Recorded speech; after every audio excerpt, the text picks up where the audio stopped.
In a parking lot full of mangled cars behind state police headquarters in Scituate, Dante Bellini's vision is playing out on film. On this chilly evening in late April, hours of preparation and shooting will eventually morph into the latest commercial in a series of public service announcements called The Ripple Effect. The campaign has a focused and ambitious mission: eliminating drunk driving in Rhode Island. There's a good chance you've seen one of the Ripple Effect spots, or its predecessor, Beyond the Crash, since they debuted on television and online nearly 3 years ago. In fact, the commercials have gotten more than 5 million views and picked up 2 regional Emmy Awards along the way. What you may not know is they are funded by federal highway safety money, in what was a major shift in philosophy to combat drunk and distracted driving by the Rhode Island Department of Transportation. More on that later. Bellini, a senior vice president with the Providence public relations and marketing firm, the RDW Group, has had a close relationship with law enforcement and Mothers Against Drunk Driving for years.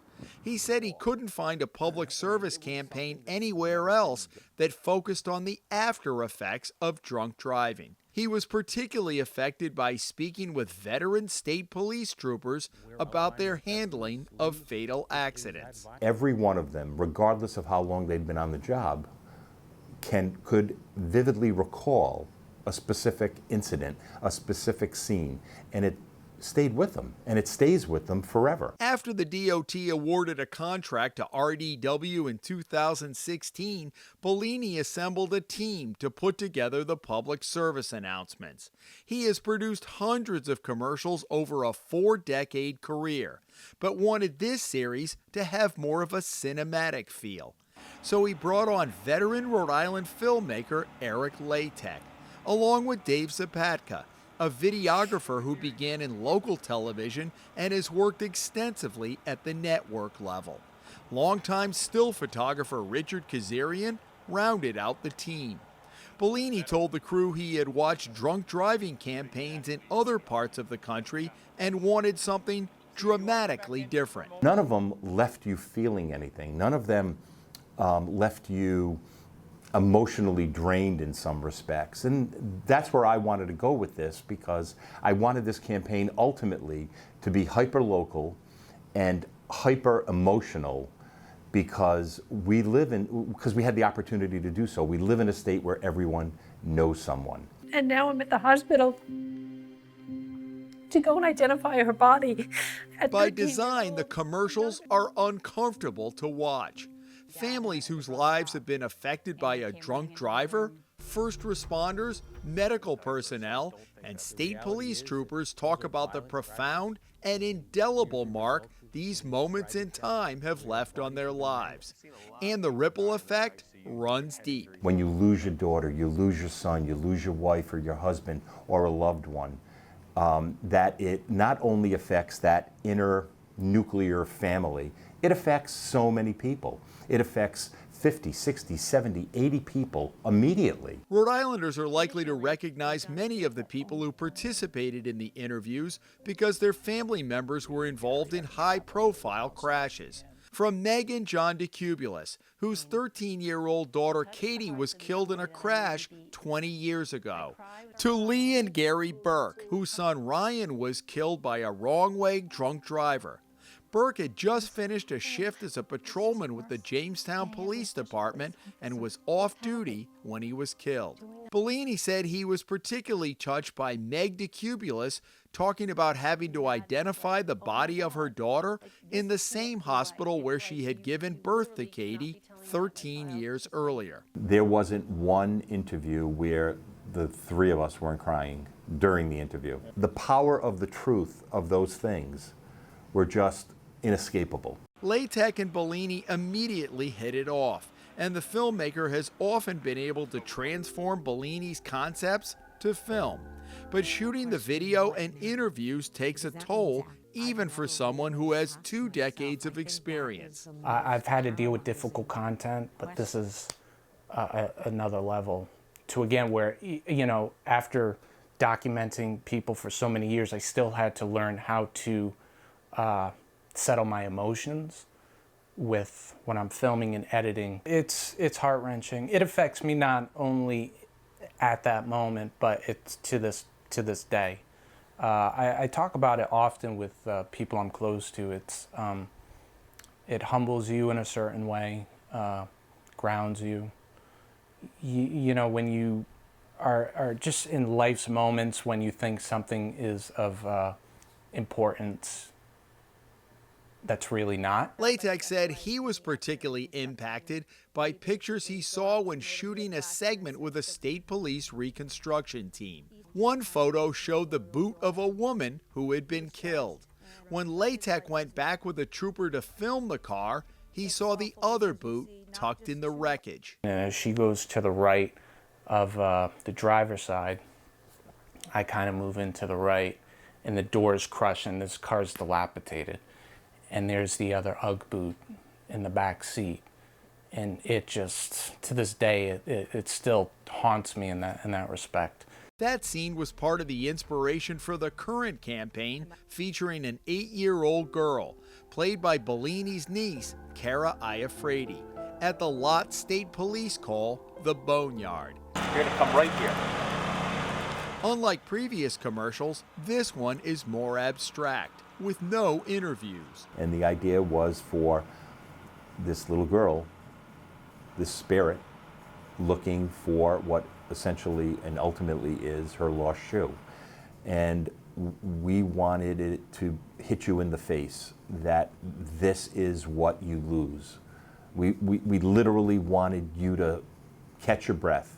We didn't want to have any interference with the narration, to just reach into your chest, squeeze your heart, and say, holy moly, you know, that's powerful. Our thinking is that she lost her life in a crash, and the car we used, actually, there were 4 people who lost their lives, 2 of whom were children. The reality is she's gone. She's gone, and she's not coming back. Impaired driving deaths account for over 40% of the deaths in accidents, of the fatalities in accidents.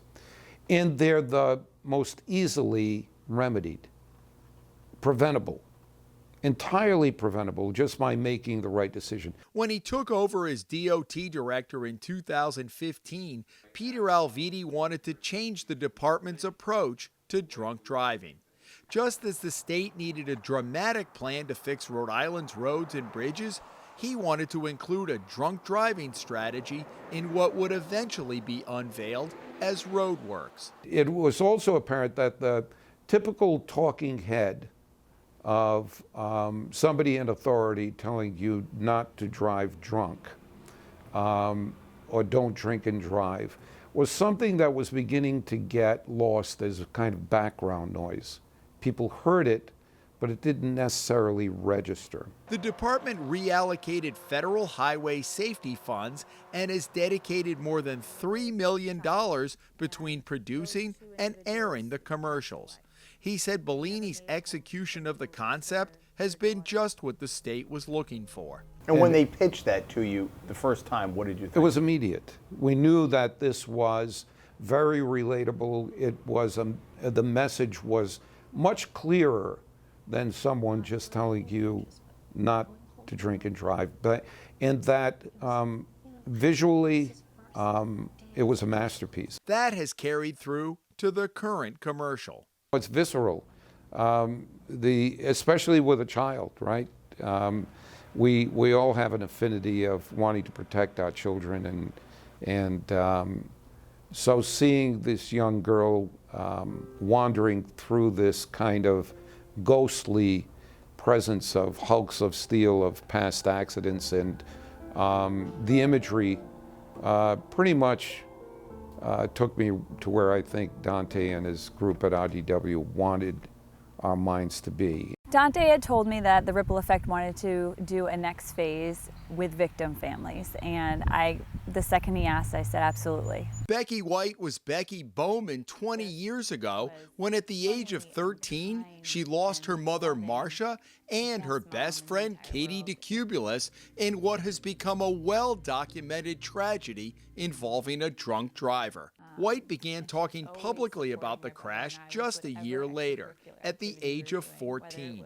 Her first talk was at Cherahoe High School. When high school students hear from me that they lost the loss of a mother or the loss of a best friend is something much more relatable to them.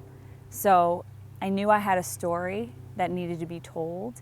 And as painful as it is to tell the story, I'm completely wiped whenever I do share it.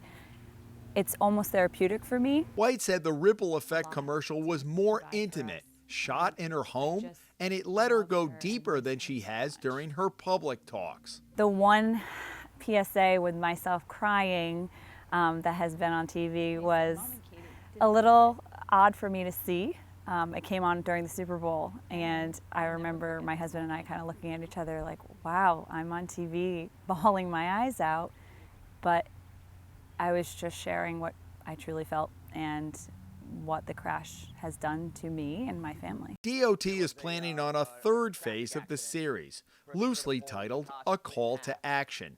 How friends and family can proactively stop their loved ones from getting in the car impaired. Bellini, who recently retired from RDW, said he'd like to continue with the Ripple Effect campaign and will bid on the contract when the next phase is advertised. It will take the same approach as the first two phases. I was not looking for anything that was pedestrian. I didn't want anything that was just forgettable.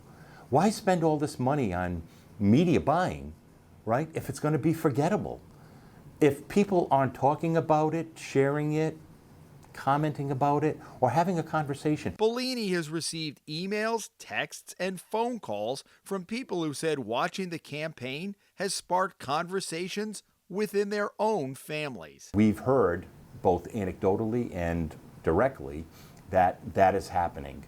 So, you know, the old cliche, if you save one life, it was worth it. Well, we want to save a lot of lives. In Scituate, Jim Hummel for the Rhode Island Spotlight.